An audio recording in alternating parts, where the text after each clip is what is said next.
പെട്ടെന്നൊന്നും പറയാൻ പറ്റുന്നില്ല. ഒരുപാട് വർഷം വേറെ എന്തോ ഒരു വാക്കാണ് എനിക്ക് പറയാൻ പറ്റുന്നത്.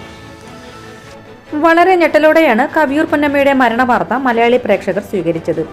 വാർദ്ധക്യ സഹജമായ അസുഖങ്ങളെ തുടർന്ന് കഴിഞ്ഞ ദിവസമാണ് കവിയൂർ പൊന്നമ്മയെ ആശുപത്രിയിൽ പ്രവേശിപ്പിച്ചത്.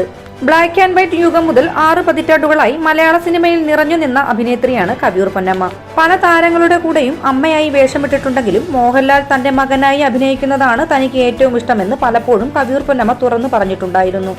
അതുപോലെ തന്നെ മലയാളികൾ ഏറ്റവും കൂടുതൽ ആഘോഷിച്ച അമ്മ മകൻ കൂട്ടുകെട്ടായിരുന്നു മോഹൻലാൽ കവിയൂർ പൊന്നമ്മ കോംബോ. പൊന്നമ്മയുമായി വളരെ അടുത്ത ബന്ധമായിരുന്നു മോഹൻലാൽ സൂക്ഷിച്ചിരുന്നത്. പൊന്നമ്മയ്ക്ക് സുഖമില്ലെന്നറിഞ്ഞപ്പോൾ തന്നെ കഴിഞ്ഞ ദിവസം മോഹൻലാൽ ആശുപത്രിയിൽ ഓടിയെത്തിയിരുന്നു.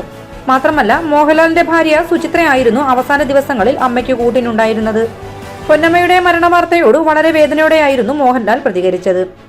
സിനിമയിൽ മാത്രമല്ല ജീവിതത്തിലും തന്റെ സ്വന്തം അമ്മയുടെ സ്ഥാനത്താണ് പൊന്നമ്മ ചേച്ചിയെന്നും സ്വന്തം അമ്മയെ നഷ്ടപ്പെട്ട ഒരു മകന്റെ അവസ്ഥയിലാണ് താനെന്നും അതുകൊണ്ട് തന്നെ കൂടുതലൊന്നും പറയാനില്ലെന്നുമാണ് മോഹൻലാൽ മരണവാർത്തയോട് പ്രതികരിച്ചത്. മോഹൻലാൽ കവിയൂർ പൊന്നമ്മ കോംബോയിൽ നിങ്ങൾക്ക് ഇഷ്ടപ്പെട്ട സിനിമകൾ ഏതാണ്? ഏറ്റവും പുതിയ സിനിമാ വാർത്തകൾ ആദ്യമേ അറിയാൻ ഈ ചാനൽ സബ്സ്ക്രൈബ് ചെയ്യുക. നന്ദി, നമസ്കാരം.